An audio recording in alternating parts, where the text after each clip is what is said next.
So once again, we have a full recording of the class, which is good. I hope you guys have been keeping up with the activity so far. Everything that we talked about up to this point, selecting the components, you're going to Newegg, Tiger Direct, or wherever you want to go to select the components. I mean, if you guys don't, mind driving, you can actually go to Fry's and look at their selection of products too. I mean, that's perfectly fine. And if you want to, you can get your free tutoring from your Fry's employees. That assumes you have a lot of time. Yes. What is that? It's not due yet because I have not even assigned it yet. So today we'll cover some of the last few topics, which actually kind of goes back to some of the stuff that we talked about at the beginning of the semester. So we'll go back to operating systems and applications because that also is a part of the entire package. So we'll go back and talk about that stuff, and I'll put it into the outline so that way you guys know what needs to be included in your report. And this is the wrong class. And we are at cisc310.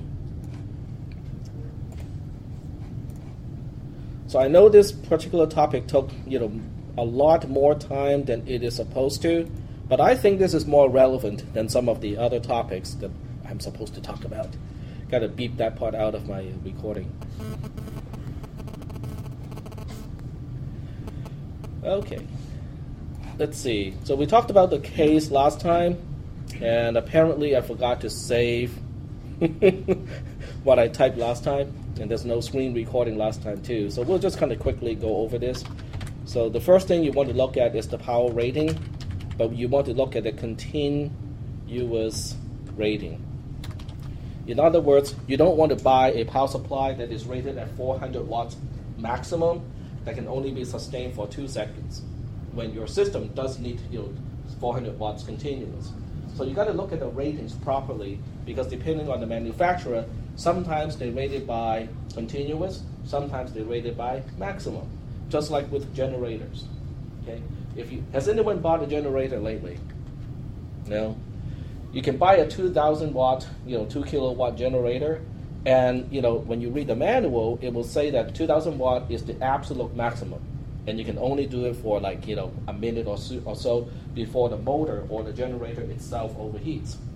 On the other hand, if you look at the specification, they usually will tell you what is the continuous maximum power. For a 2,000 watt generator, the continuous rating is probably at 1,500 or so. Okay, so that's something that you have to really consider because you don't want your power supply to go down because that can not only take down the power supply itself. If the power supply goes down, it can potentially take your other components out as well. You want to look at the fan, okay? Because you want to use 120 millimeter to 140 millimeter type of fan, because the bigger the fan, the slower it has to rotate to create the same airflow to cool down the components. The slower it rotates, it also means 2 things. One, it runs quieter. Okay, your power supply does not sound like a jet engine. And the second thing is it will last longer too, because if you think about it, it would take more revolutions for 80 millimeter fan to create the same airflow as a 120 millimeter fan. But the fewer the rotation, it means less wear on the bearing. So that means a 120 millimeter fan will outlast the 80 millimeter fan, everything else being the same. Does it make sense so far? Okay. You want to look at the cables or connectors.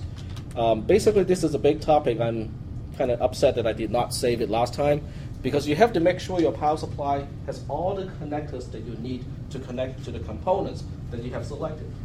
Now, if you're putting together a budget system, there's not a whole lot you have to consider. Just about any power supply will give you enough connectors to your hard drive, the motherboard, the CPU on the motherboard, and your optical drive, and other stuff. Okay. On the other hand, yes, go ahead. You have all this stuff typed above where you're typing. Oh, okay, excellent. So I wonder why Oh, that's the case. Okay, never mind. So we should move on to just the case. Thank you. Okay, but we did talk about the case too last time. And did I type anything for the case, or did I just talk about it in general? So we didn't have time. Okay, I drew a picture, of the airflow, so that's the main consideration. The shape and the LEDs and whatnot, that's all kind of bling bling stuff to me. Does not really matter that much. A transparent side, can be useful. Okay, the one use of a transparent side is you can tell how much dust is inside the case. So you don't have to open it up, to look into the case to see how much dust is inside. You can just look through the see-through side and then go, oh, well, there's too much dust. They can shut down the system and take it out and blow the dust out. Okay, so that's one practical use of a transparent side. You can also tell most of the time, even if you don't have a transparent side, you can look from the intake of the fan, because a lot of dust will accumulate, at the intake part. So if you see the intake part is already started to clog up with dust, chances are inside the case you have lots and lots of dust already. So that's also an external indicator that you have to clean up the case. So with cases, we have to consider the size. Okay, the size has to do with certain motherboards will only fit in certain cases. So you got to make sure the size is big enough for the motherboard that you choose.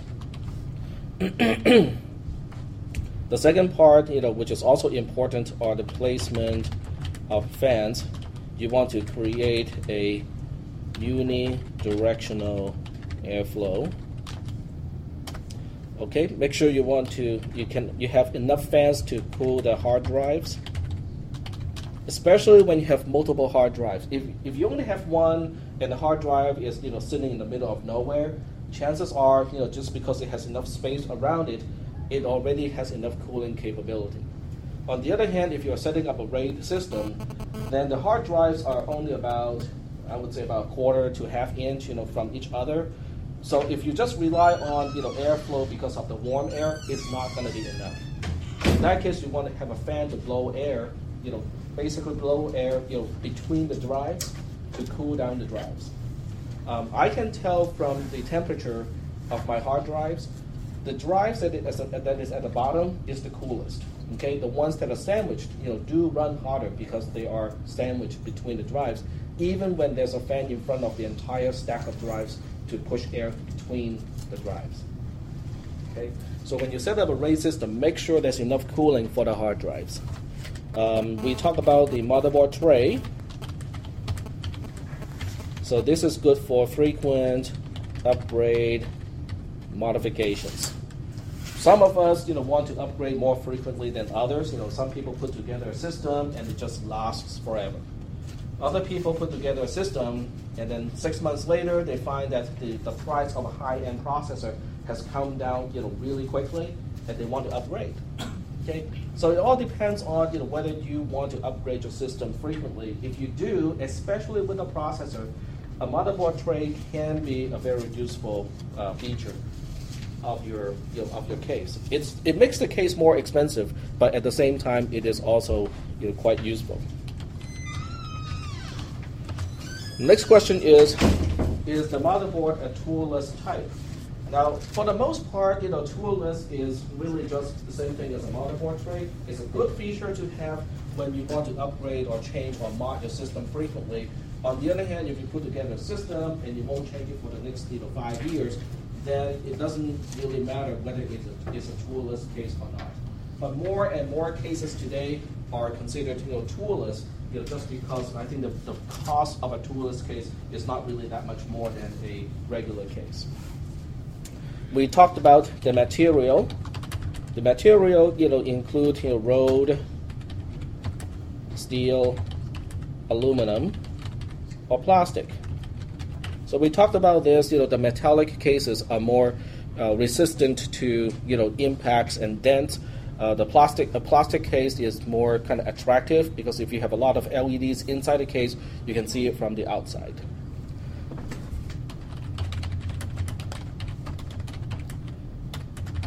And then the other consideration is the placement of the USB and audio connectors or plugs. If your PC is a small one and you intend to put it on the desk, you want it to be just to the front. On the other hand, if you specify a mid-tower case, then you want those connectors to be on the top, because otherwise, the connectors are basically all the way to the floor level, and you need a longer cable to bring it up to where you sit. So that part depends on how you want to place your case. Is it going to be on the floor? Is it going to be on a table? Is it going to be behind a monitor? Okay.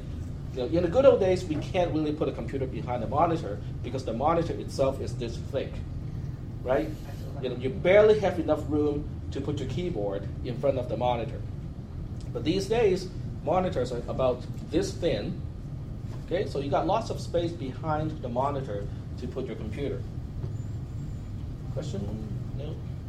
There are some cases manufactured or designed to mount the case on the back of a monitor.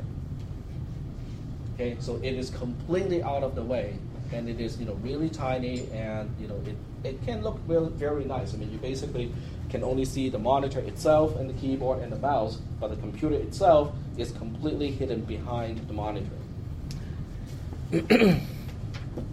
Anything else we have talked about with cases that I have forgotten here?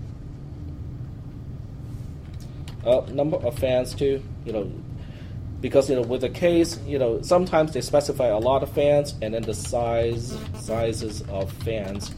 120 millimeter is preferred because it is common. You can find a lot of alternatives.